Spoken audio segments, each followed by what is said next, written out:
members, my friend the DG West Africa Health Organization, Stanley, gentlemen of the press, good evening. So today I'll be talking about a strategy that the PTF will be putting in place over the coming weeks. This fits in with our move towards ensuring greater community mobilization. And this strategy involves an aggressive campaign to ensure that everyone in the community is armed with the information they need to stop the spread of COVID-19 and to protect themselves.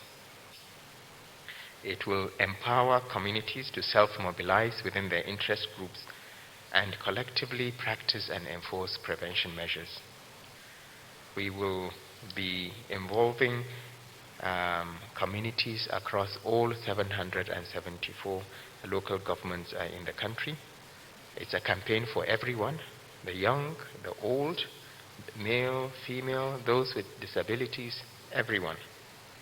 But how will it work?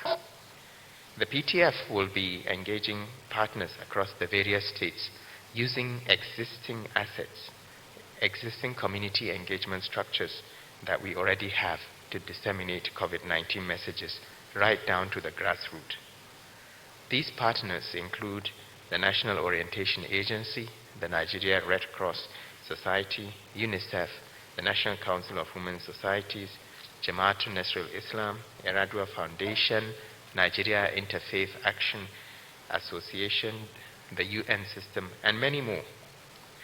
Our community engagement partners have a combined total of over 800,000 volunteers across the country that are ready to canvass Nigeria with life-saving messages. We will be leveraging on these established structures, these assets that already exist, that were used in the past to identify, treat, and control communicable diseases such as polio, HIV, and TB. But this time around, we are partnering to share COVID-19 messages. The volunteers that will be involved are all Nigerians.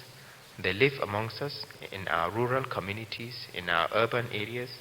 They have been trained to engage and educate community members in their local languages and dialects. You already know them. These are the youth corpus in your town, the midwives in your villages, the representatives of your women groups, youth groups, the disabled. And they are groups that are already committed in delivering healthcare interventions across their communities and stopping community transmission, even in far-flung places and at-risk locations. Our overall goal is to ensure that everyone has the information they need to protect themselves. So please welcome the thousands of committed volunteers who will be risking their lives for the greater good of Nigeria. They will be there to educate us. They will be there to provide us with the information we need so that we can change our basic behavior and stop the spread of COVID-19. So let us please listen to them. Read the educational materials they will be distributing.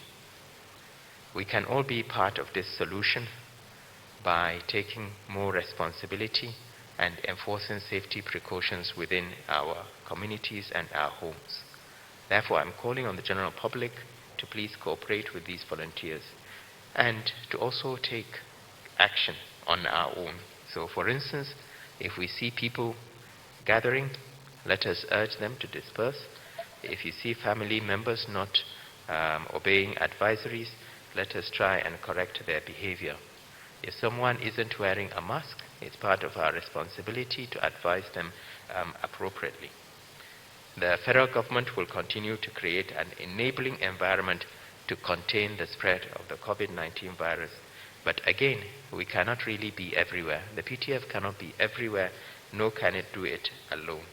We just have to work with each other to make sure we push the message.